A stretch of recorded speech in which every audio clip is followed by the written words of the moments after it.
Hi, everybody. Thank you for coming. Come on in. I see you in the back there in the blue blazer. Come on in. We're going to get going with the next topic, panel discussion, returning to roots, the essential role of wood in our built future. So wood has been a cornerstone in the construction of intricate buildings for centuries. It's in the 21st century, its appeal has been revitalized by a global emphasis on sustainability, with its attributes of low embodied carbon, renewable sources, energy efficiency, and are now critical to some of the most innovative architectural explorations. So we're going to play a short video by the American Hardwood Export Council, AHEC, which for over the 25 years has been at the forefront of international wood promotion, successfully building a distinctive and creative brand for US hardwoods. So we'll watch this short video for a minute. Everybody thinks they know oak. Everyone has a relationship, an emotional and a physical relationship with oak. What most people don't really take into account is that there are many different kinds of oak. So we sought to examine what it is that we as craftsmen value in the wood we use. What are the characteristics that we like working with? What are the characteristics that look good? What are the characteristics that perform well? I asked everybody in the workshop to use their collective experience, but leave behind any prejudice they may have about the different species of oak or any preconceptions. Start with an open mind, work with an open mind, and let's seek to evaluate whether, as craftsmen, this is a good wood for us to use.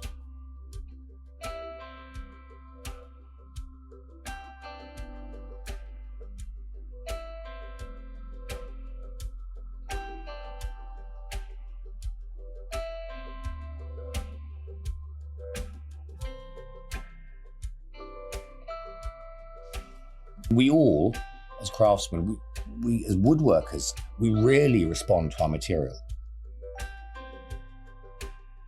Every piece of wood is so different. It demands a very individual response from the craftsman's hand and eye.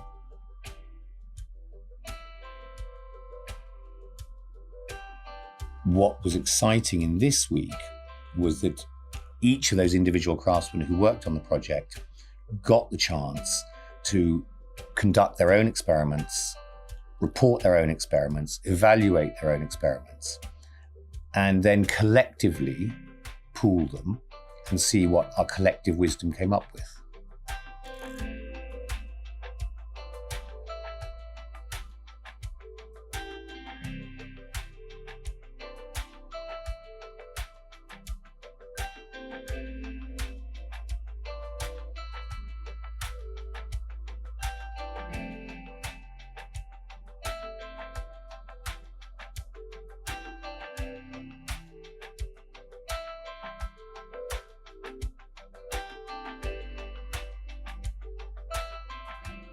I've been surprised by what the material does offer, because I think my own preconceptions have been exposed somewhat to actually not be true.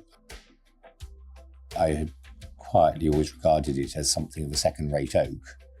And when I look at the analysis and the collective feeling amongst the craftsmen, they're not feeling it second-rate. So they've come into it fresh, they've come into it enthusiastic, and they're going to go away and look forward to making things out of it. And I think that surprised me.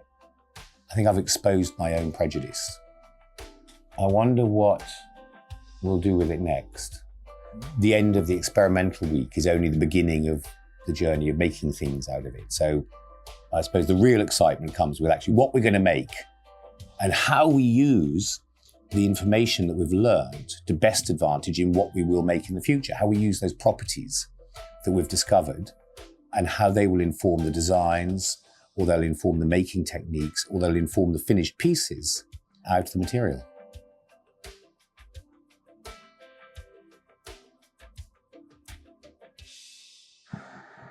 That's fantastic. As an avid user and proponent of using hardwoods, it's really nice to see this kind of innovation and handcraft still coming together. So AHC's global program of activities secures a future for American hardwoods by demonstrating the performance and aesthetic potential of these sustainable materials while providing valuable creative inspiration and technical advice. With that, I'd like to introduce the panel and moderator. We have Anna Meadows, the spokesperson for AHEC. Come on up. I think you have to come this way, guys. We have HP of Seattle-based Olson Kundig. Welcome. And Australian designer maker Adam Markowitz, who will explore the facets of wood from sourcing. Hello. Welcome, welcome. Smiley faces. I'd like to also introduce to you for the first time on stage our content chair, Miss Yoko Choy, and I will leave it with you. Hello, good afternoon, everyone. Very nice to see you all again in Singapore. And welcome to our panel discussion on returning to roots, the essential role of wood in our built future. So since the beginning of human history, wood has been one of our most important building materials, shaping everything from simple homes to grand structures. And recently, the architecture and design world has rediscovered its value, not just for its beauty, but also the diversity, also for its strength and sustainability. And today we will explore how wood is making a comeback, helping us to create a more sustainable and resilient future. I'm very happy to have the opportunity to be here with all of you guys. Very welcome to FIND Global Summit. And here we have Anna representing AHEC, and we have Adam coming all the way from Australia, and also HP coming from Seattle. So I will have each of our panelists will give a brief introduction to their work before the group discussion. So we will start with Anna, please. Okay, hello everybody, can you hear me okay? So I thought I'd just start by giving you a little bit of background to the American Hardwood Export Council and why we're here and what we do. The American Hardwood Export Council is a not-for-profit trade association run out of the US, and we're funded both by the US Department of Agriculture as well as a number of members across the United States. We're not-for-profit. We have no direct commercial role. We perform three main functions. Firstly, the promotion of American hardwood species in export markets around the world. Also collaborating with architects and designers as a source of inspiration and helping inform choice of American hardwood species. And finally, as educators, and developing a number of educational resources, be it for tertiary institutions or commercial organizations.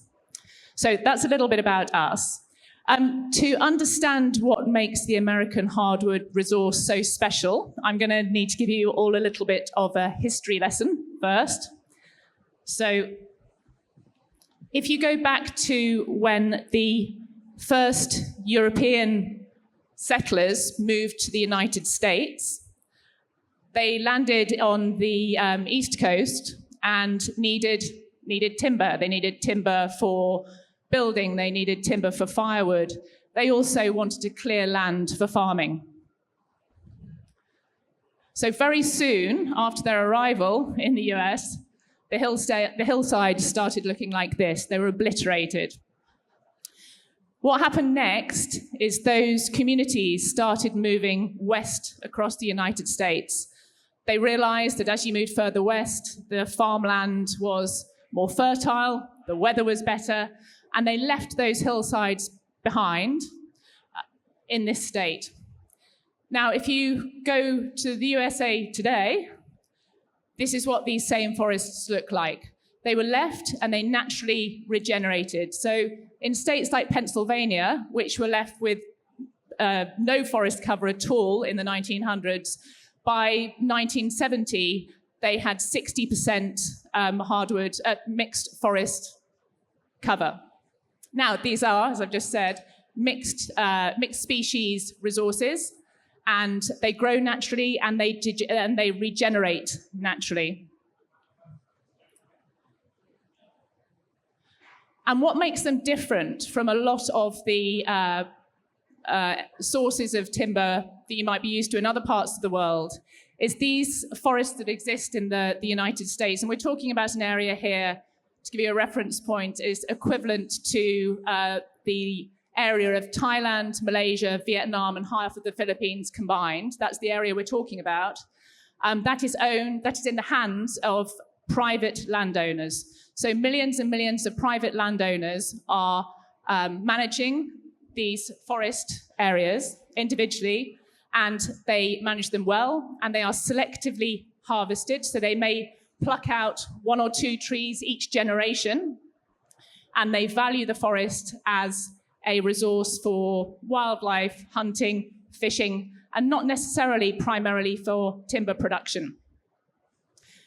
As a result, a very small number of these forest lands are certified. The owners have no commercial interest in applying for certification.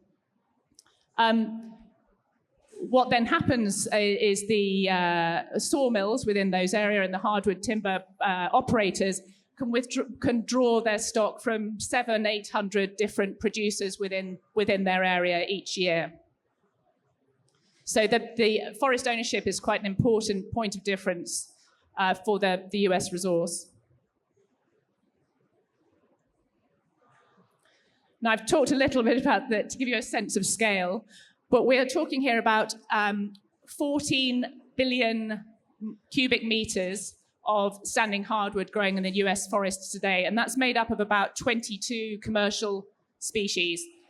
The most abundant species is red oak, which was the focus of the film that you've just seen.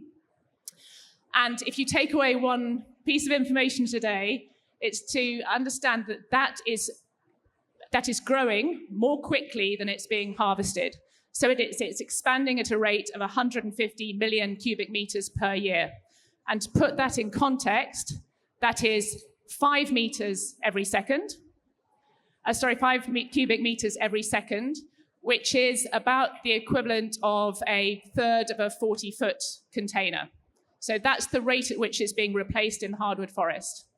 So, and I'm sure everybody's enjoyed the Olympics this summer, but that's the equivalent of 7 Olympic-sized swimming pools every hour.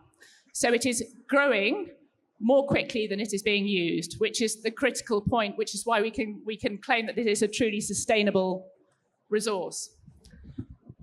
But you don't just have to take my word for it. I think it's very easy to claim to be sustainable. It's much more difficult to prove it.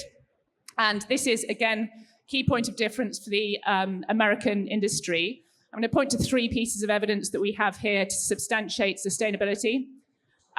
Firstly, the Seneca Creek study, which is a study commissioned in 2007 and repeated again in 2017.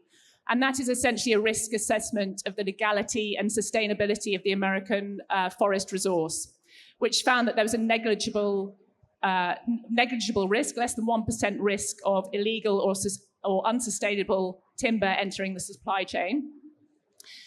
The second is the wonderful work carried out by the US forest industry officials who regularly monitor the resource. They quite literally count trees, be that with the help of satellites, drones, or individuals who are regularly monitoring and updating the data in terms of the forest volume, species mix, and so on and so forth. And finally, and this is a lot of the work that AHEC has been doing, collecting data and providing the substantiation to conduct full life cycle assessments on every consignment of timber that leaves the US to travel overseas. And it's using that data we can say with certainty that every consignment that arrives at any port around the world, when it arrives, even having traveled such long distances, is better than carbon negative when it arrives. All of this information is compiled into what's called an AHEC, which is an American Hardwood Environmental Profile, which is a single document that takes all of this data and can be requested from any importer in the world. and will provide you with the certainty of the substantiation of the environmental impact of that consignment of timber. So it's important for us that we can actually put our money where our mouth is. And as I say, it's more than paying lip service to sustainability, but actually be able to prove what we like to say. So that's a little introduction to American hardwood species. And I think I'm now going to hand over to Adam. Is that you, Adam? Hi, everyone. So my name's Adam Markowitz. I'm an independent architect and designer maker from Australia. I'm going to tell you a little bit about how I got to where I am today and just show you very quickly some of my work. So originally when I graduated, I thought I was going to be an architect. I thought I was going to be working on multi-residential houses. And within a year of working as an architect, I'd run away to the southern point of Australia to study furniture making. I think reasons for that was architecture, as many of you will know, is a very long and torturous process. And I was confronted with the fact that what I was able to make with my own hands, I could very quickly, the only thing standing between me and a finished product was my own two hands, whereas architecture, takes many, many years to come to fruition. So that's the location of Tasmania in the southern point of Australia where I studied furniture making. And this is some of the work that came out of there. I received a scholarship to finish my furniture studies in Copenhagen and spent some time studying there, where I really was interested in studying what the people that taught the Danish masters. And this is some of the work that came out of that. This is my finishing project while I was in Denmark. Came back to Australia, completed my registration as an architect. But the best part about working for an architect in Australia was that there was a cabinet maker who was working in the workshop space underneath the architects that I was working for. So I subletted some space from them and started making furniture. And this was the first piece that I made while I was working there, and it won a number of emerging design awards and is still one of my best-selling pieces.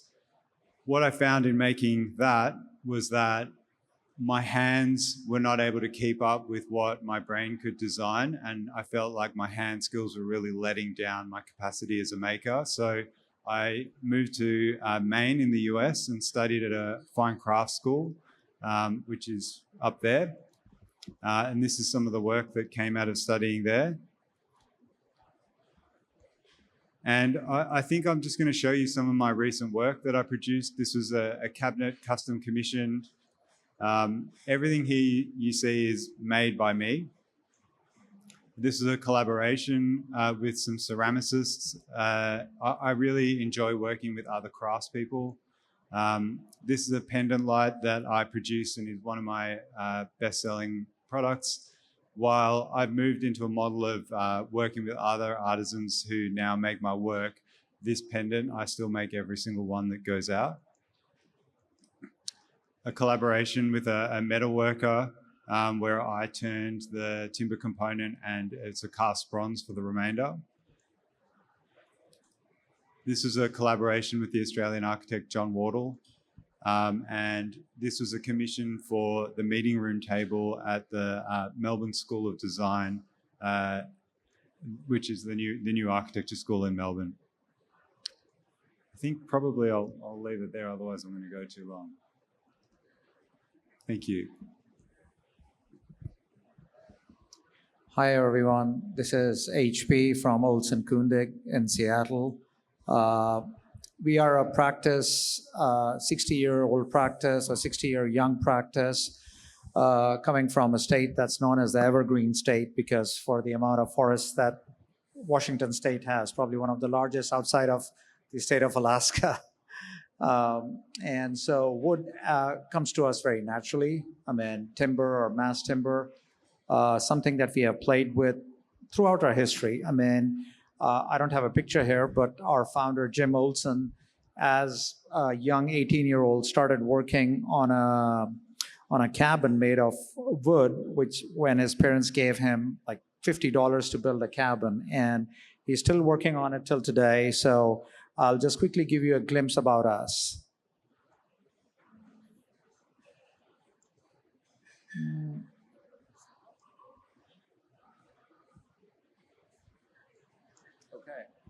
So we are located in 3 cities, Seattle, New York, and Chicago, a firm of 400 design professionals.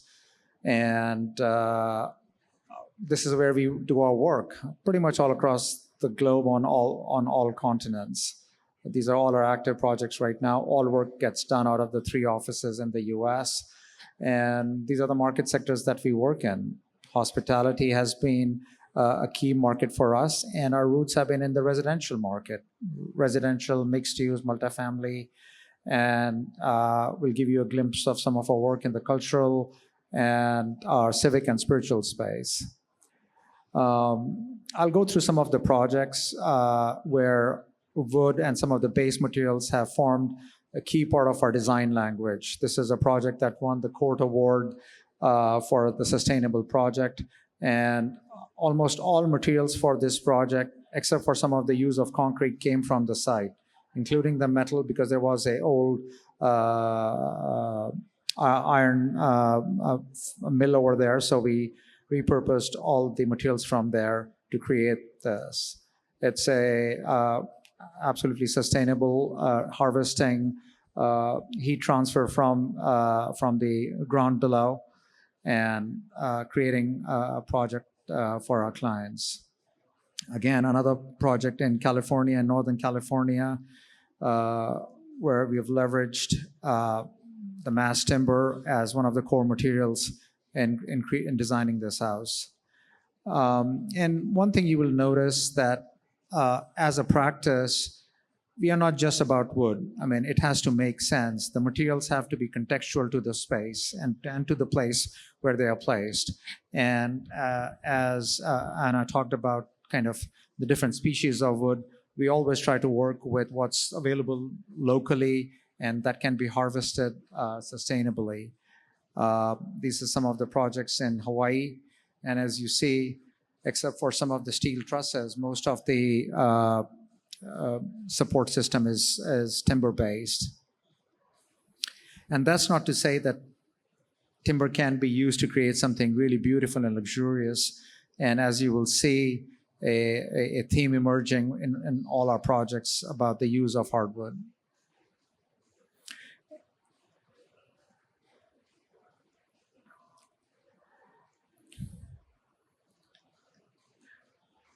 So I'll just flip through some of this and hand it over to Yoko. Yeah, great, amazing projects, and thank you so much for all the presentation. I think to start the conversation, I would like to ask you, the 3 of you, to give your definition of sustainability and what's truly a sustainable material. Because I think we hear the term a lot in the press, in the industry and everything, but I don't think everyone have a very clear understanding of what sustainability is and what is it to you. Maybe we start with HP. Sure. I mean, for us, sustainability is through multiple lenses. I mean, one, it has to be contextual to the place.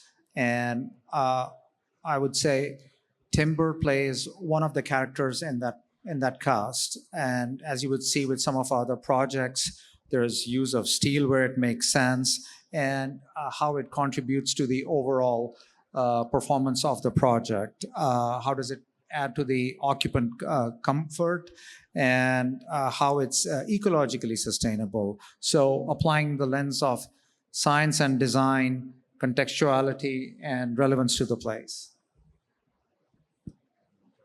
Yeah.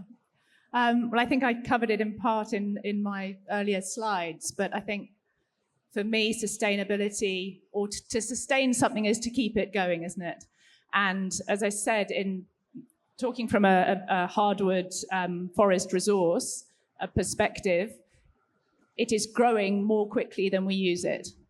And so with careful management, which is exactly how it is, responsible and careful management, as is the case in the US, it should keep going forever. And surely that's what sustainability is, what it means to me, anyway, from a material production point of view. But I guess then it goes over into the hands of the likes of Adam to use it. Yeah, so I guess from my perspective, it's important for me to ensure that the materials that I get are from sustainable origins. But what's essential for me is, you know, I work with traditional means of craftsmanship, which means that the work will, if made properly and looked after, outlast me.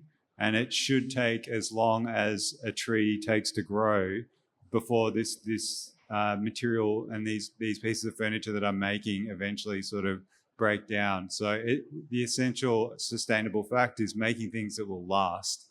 And so you've really got that truth and respect of the material that you're using. Great. And we are today here to talk about wood, but essentially it's actually about material choices. Especially in architecture or any kind of design, you have to mix resources or materials to achieve a project. So what inform your material choice? You mentioned that everything has to make sense. Is it the cultural context, the climate, the aesthetic? What makes sense to you? I don't think it's a choice about either or. I mean, how all the materials come together. How do you find that balance between the different material choices? What's the carbon footprint of using steel versus hardwood or timber? What does it take to transport non-native species from one location to the other? Factoring all of those goes into the choice of materials that we look at. Adam? I think when I'm considering materials, it really it's about finding where the material supports the needs that I'm looking for. I think one of the mistakes that many architects and designers do is that they will try to force the material to do something that it doesn't want to do. What I'm most interested in is if I need something that needs to be really thin and really strong, maybe I shouldn't be using wood, maybe I should be using metal. If I need something that is going to wear beautifully in the way hands touch it, maybe metal's not the most appropriate material. Maybe it should be wood in that context. Yeah, that's very interesting. As you said, you shouldn't force the material to do something they don't want to do.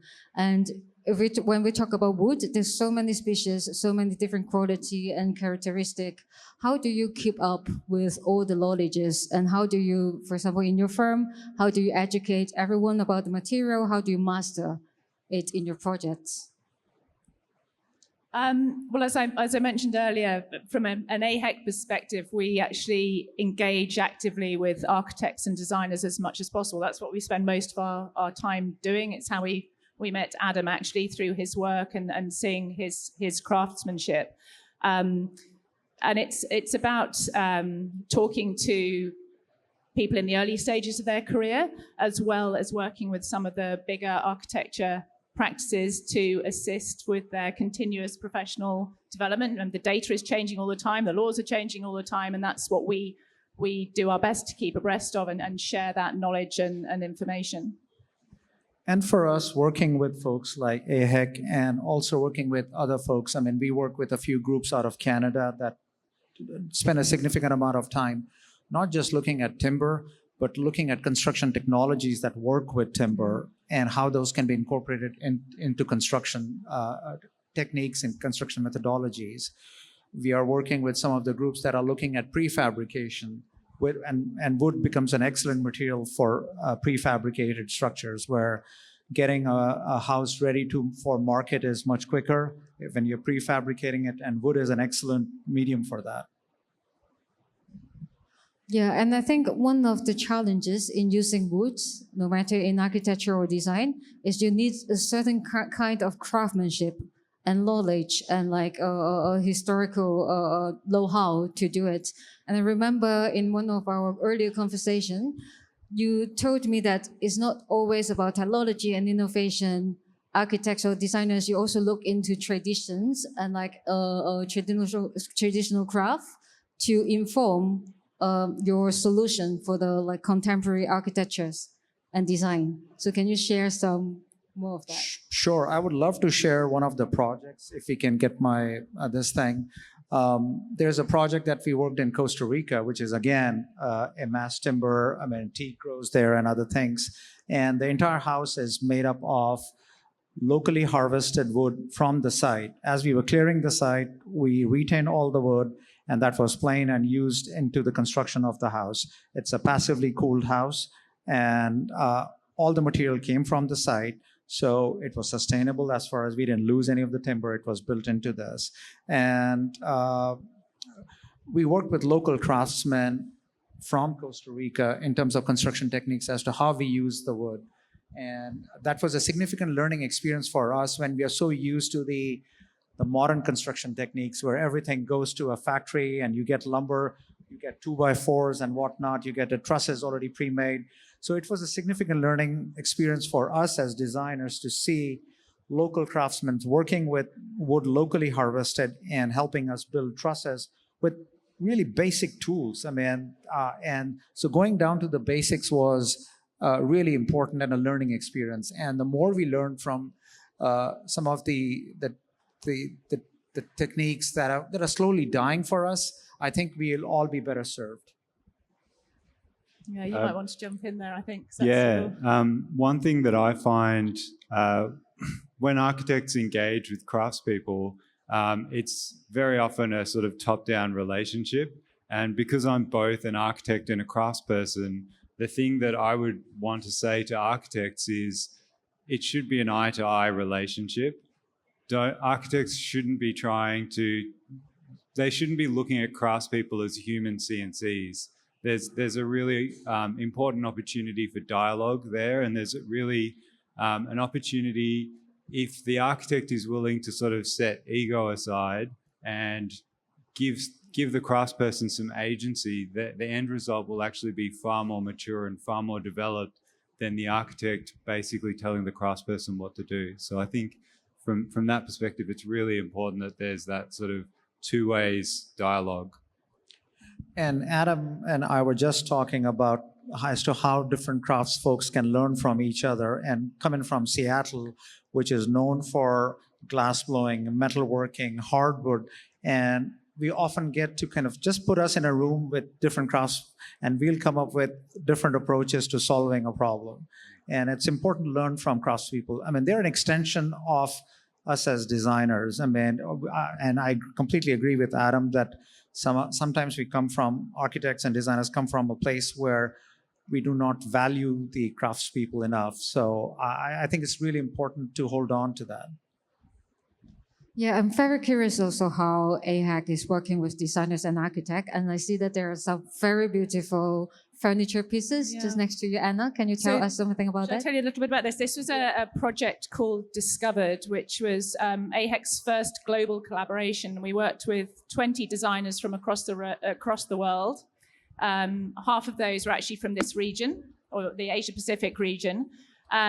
These were created by a young Vietnamese designer who has modeled these, was inspired by the roofs outside her home in Ho Chi Minh. These are created from 3 timber species, so American red oak, which despite its name is actually not particularly red. Red oak is named after the color of the leaves in the fall rather than the actual color of the timber. So red oak, American cherry, which is this species, and then you can see on this bottom stool here, American maple, which is, you would have all played basketball on American maple courts at some point. So these were really to give young designers the opportunity to experiment with diverse species that are underutilized, but abundant in the US forests. And this was a project actually in collaboration with Wallpaper magazine and also initially the London Design Museum. But some of you may have seen it. Part of it last month was on display at the Red Dot Design Museum here. And it's what we were talking about earlier, giving young designers the opportunity to experiment, learn, develop their skills early on in their career and work with mentors and also amazing manufacturers. These were made at a manufacturer called Foseng, which is in Johor Bahru. Some of the other designs were made in Australia, and Adam was actually a mentor for that project. So it's really about relationships and connecting manufacturers, mentors, people in early stages of their career to give them that experience and opportunity. Yeah, maybe Adam, you can also share your experience working with AHEC. Yeah, absolutely. I mean, what I find so exciting about working with AHEC is that, you know, they're trying to support and encourage the use of American hardwoods, and that could be really, really boring. They could do it in a way that's just so dull, but they tackle these most incredible, exciting projects that really give back and support young and emerging designers, and the outcomes are incredible. Like it could be the dullest thing in the world, but instead it's super, super exciting. And, you know, I'm working on a project with them at the moment in India in collaboration with a company called Phantom Hands in Bangalore, which we're going to be launching later this year. And there's just so many really, really exciting projects that are going on. Great, looking forward to that. So I also want to understand a little bit of the market responses in terms of using timber or hardwood in architecture or design. So all of you have very different experiences in all around the world. So maybe you can give us like a brief picture of like how people in your market react or respond to this material. How do you educate your investors or stakeholders to get the idea of like using this material is good for the results? Well, I mean, I think it comes down to education, and education curves are different across different geographies. And as Anna pointed out, I mean, the amount of timber that's growing in the Americas is at a far greater rate than it's getting depleted. Well, you may see a complete inverse of that happening in other parts of the world as you come into Asia, where we are losing a lot of forestry cover. So we have to be very careful as to what we wish for. Well, hardwood timber is a sustainable resource, but it starts with sustainable forestry practices. And how do we educate the people that are kind of the landowners as to how they can achieve greater returns by practicing sustainable forestry? So starting with that, I would say it's really, really important from my perspective. I guess the part of the world that I come from, the most expensive thing in producing things with wood is the labor. And so getting people to appreciate and value that and be willing to pay for the labor that's involved to do it properly. Because you can take a material like wood and make it poorly, and it's far quicker, but that object is going to end up in a skip. It's going to be thrown away in a couple of years. But if you take the time to make it well and make it properly, it will last for hundreds of years. But people have to be educated to understand that requires time, it requires investment, and it's expensive. But there's a real value, not just in terms of sustainability, but also sort of social engagement and value through the connection with the maker and the relationship with the object. So whilst I live in the UK, most of my work is done in this part of the world and in Australia and New Zealand.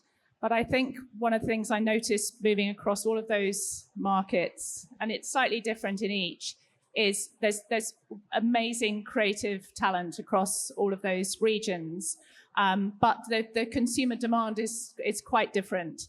And what I see, particularly in Europe at the moment, is me as I'm not a craftsperson or anything like that, but I see even in the high street shops there's a demand for an understanding of where that material has come from. People want now to know that they're doing the right thing as a consumer, as a homeowner. This is about the mums and dads in the streets making an active choice and demanding environmentally responsible design. And I think that will be interesting. I think it's not as developed as that in other parts of the world. And going back to my initial point, it's easy to say that you are environmentally sensitive in your approach, but we all have a responsibility to follow through with that in terms of, I think, our actions and what we choose to consume. Yes, and HP, you also have some concern if we push the use of wood in architecture or in other creative area or manufacturing too fast, there will be some negative outcome. coming out from it, isn't it? Well, I mean, especially in the context of Asia, I would say, where, I mean, given that there is such a huge demand for construction activity, given the scale of population that resides in this part of the world, wood can be consumed far greater or far quickly than it can be replenished in this part of the world. And this is where, I mean, I kind of encourage AHEC, which their goal is to export American hardwood. But I mean, again, they can not just export hardwood or timber, but they can export the know-how as to how the industry in North America has reached the place where it is. So they have a significant and a very critical role to play in educating this part of the world with regards to not just hardwood practices, use of local species that kind of grow here, and helping the industry grow and develop here. Yes, thank you very much. I think we have like 5 minutes left. I would like to open to the floor and see if we have any questions to our speakers. Thank you, everyone. Does anyone want to ask a question? I'll ask a question. I think that's really poignant about educating Asia, because in a way, things related to sustainability are a little bit immature here or emerging. And I was thinking as you were discussing, what kind of tools and levers can we give to the end users and the specifiers as designers, trying to put what they know as an enriching product into their design, what they know deep down is good to use and is sustainable, but a lot of that gets lost with our clients. It gets changed out for something else. And how do we educate them, or what kind of tools can we give to the designers to try to hold on to being able to use these sustainable materials? And then tools that they can have, as the second part of this question, to educate their clients on why this is also a good thing. I think not everyone would understand sustainable forestry at a basic level. Well, I mean, I would say what we have done and where we've seen success is doing a lot of post-occupancy studies with the buildings that we have created with mass timber and hardwood. Because it's one thing to look at costs with regards to the choice of materials at the onset of the project, but there is a cost that happens over the life cycle of the project. And often folks don't pay attention to that part as to how does the choice of material impact the operating cost later on? How does it impact the wellness of the people residing in those spaces? And the more data that we have collected has armed us as a firm to kind of educate the end users, working with our clients, the developers, and the builders as to why the choice of material, let's say timber, makes more sense for the wellness of the occupants. I guess it's about communicating the value proposition from the concept design stage onwards. Like often with my furniture, it's sort of, the architect will come to me at the end of the project, and that's usually when money's starting to run out and people are in cut mode. Whereas I think you really need to be talking to your clients early on about the importance and the value that something like this brings to a project, in terms of the investment in the quality, the investment in the timber, understanding that you can't swap this out for a cheaper material. You need to be sourcing it properly, and that there is a cost associated with that. I think if you're building that into the conversation from day one, then the client will understand the value. Whereas if it's something that can just be swapped out in a spreadsheet, it loses that value. Over to a procurement agent to find a better price than yours. It falls apart a lot, to be honest. And I think we collectively as an industry need to find more levers to hold on to these things. And I so agree with you, because often we look at just one element of cost. And one of the things that we actively do is that we run all our projects through a lens of sustainability. And that starts at the concept stage and looking at choice of different materials, and then to evaluate what's the carbon footprint of one material versus the other. And for some kind of institutional projects, there is carbon credits available that developers can trade on. So there are benefits that are available by choosing less carbon-intensive products. I would say in Asia, there's some immature locations that don't look at those things yet. You have mature Class A locations in Japan, in Hong Kong, in Singapore, and then you go around all of that, and discussions like that are Greek. It's alien talk. So I was looking for other ways, softer ways to bring them into it. I think, firstly, I'd point you all to the AHEC website, because we've made every effort to provide sort of the data and the substantiation that designers, specifiers, architects can use to substantiate any discussions they're having with their clients. But also, I think it's important to tell the story, because people like stories, they engage with narratives. And I think that relationship between an architect and a client, sort of understanding the provenance of the material is actually really important in terms of engaging people early and exciting them about what is a beautiful, exciting product. And it's valuable in so many more ways than, to your point, just being a line on a spreadsheet. And it has authenticity, which is really Absolutely, nice. yeah. Real product in a real situation that will last, as you said, Adam, the test of time, which is fantastic.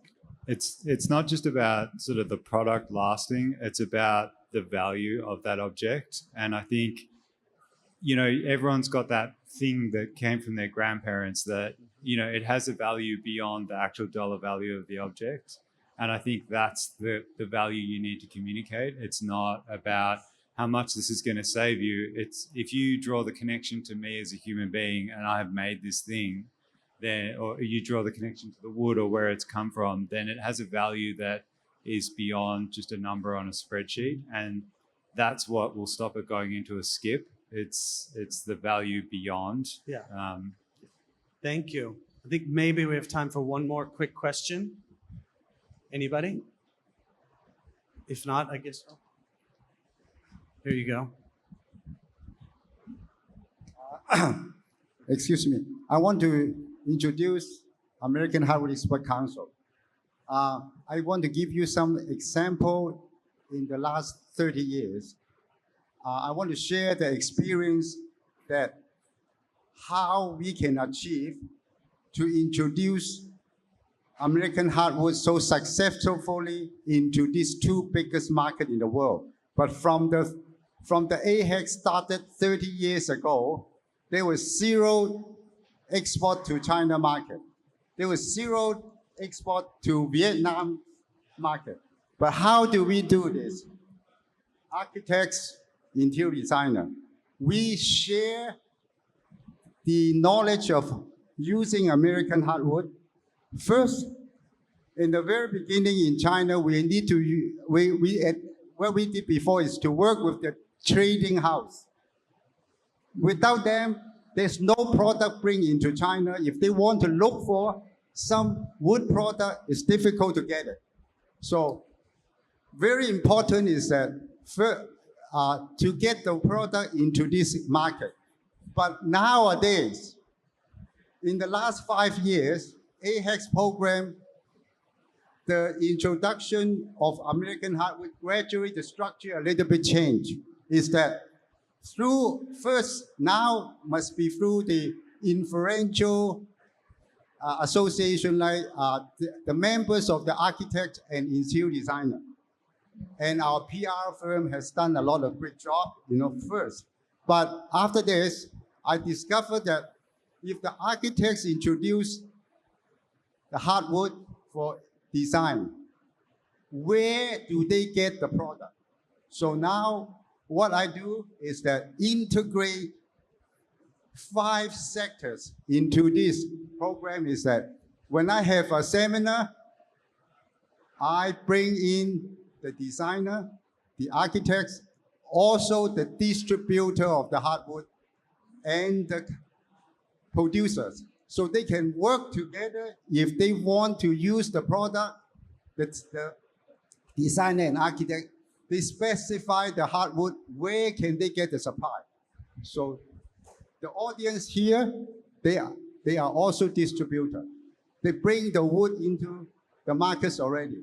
So they do not have difficulty to have a second thought. where do I get it? Should I specify American hardwood? So nowadays in this, in the area that I'm responsible to promote American hardwood, all these elements together like a supply chain, you know, architects, interior designer, supplier, and producers and craftsmen.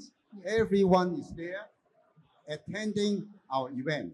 So like this is the one now, the biggest market in China right now, and the second single biggest market in Vietnam. So Southeast Asia is that through the American Hardwood Export Council's program, together we have a very strong team. Is not just AHEC itself, it's the PR firm here. Yeah. Very important. Thank you, John. John is the Regional Director of AHEC, Southeast Asia and Greater China. Thank you, John, for the insights. So thank you very much, everyone, to attend this panel. And I think now we all know if we want to use timber or hardwood, where should we go? So thank you very much. Thank you. Can we get a big round of applause, please? Thank you, Anna, HP, Adam, and Yoko, our chair. Fantastic. Want to do a photo?